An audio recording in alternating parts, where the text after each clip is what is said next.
Tuo.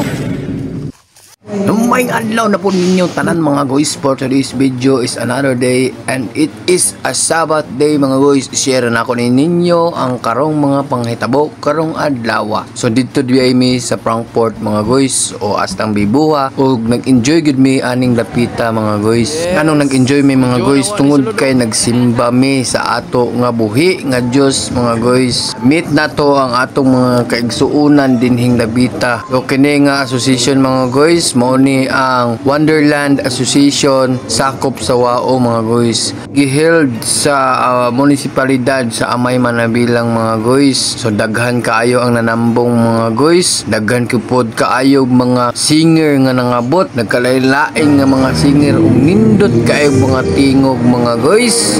Kabalo gyud mo mga guys basta mga Adventista astang ninduta gyud og tingog mga guys. Samot na ang mensahe ni Pastor mga guys, nindot kayo. Kumana na mga guys sa amo nga simba mga guys. Nagtapok mi dinhing daplin mga guys kay medyo init-init man. Diri mi dapit sa babaw kay ga blow lang ang hangin nga bugnaw kaayo. So nangadto na ni atong mga kaigsunan dito sa simbahan pero nagpabilin mi dinhi sa gymnasium mga guys kay para maniud to. So ang bilin kagahapon nga pakals mga guys gibit-bit nila dinhi sa association maong may kaayo ang among paniod to mga guys. So pagkahapon na guys mao gyoy pagkahitabo nga nag-una gyud ang among ligid kaluyan sa Ginoo. Wala mi na nga unsa, wala mi na nga tumbling sa dalan mga guys kay nasayon mo nag-una in taon among ligid mga guys. May gali hinay lang yun ang dagan namo mga guys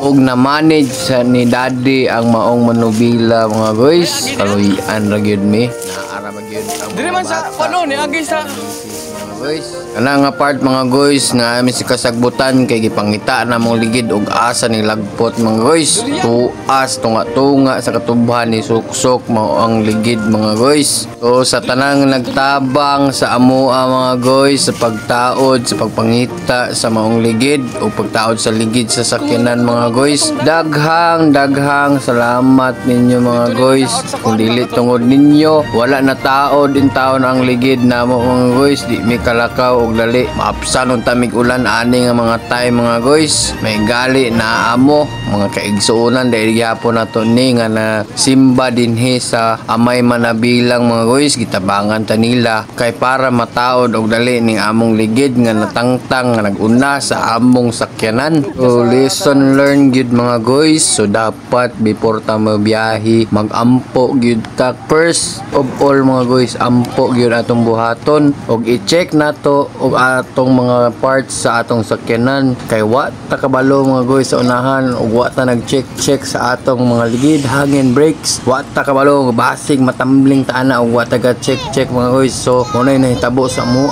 ang kumpiyansa ra gid kami kay bag-o pa na pabulkit, bag-o pa na pa ilisan og ligid. Mao nga hugot ang mga drum bolt wa mi nakabalo nga luag man di ay mga guys. So dapat perminti na to i-check ang atong mga sakyanan aron malikay kita sa mga kakulian mga guys. Og dangang salamat dai kayo kabalo mo kung kinsa mo. Dangang kayong salamat katong nagtabang nga mga kaigsuonan nato nga naghunong og nitabang pagpangita sa ligid o pagtaod sa ligid pag-alsa sa sakyanan. Daghang salamat kaayo ninyo. Ginoo ra gyud mo balos ninyo mga guys og hinaot nata sa safety nga pagbiyahe sa tanang panahon. Daghang salamat. Dili gyud nato kalimtan permanente mga guys ang pag-ampo sa Ginoo nga safety ta makaabot sa tong padulungan.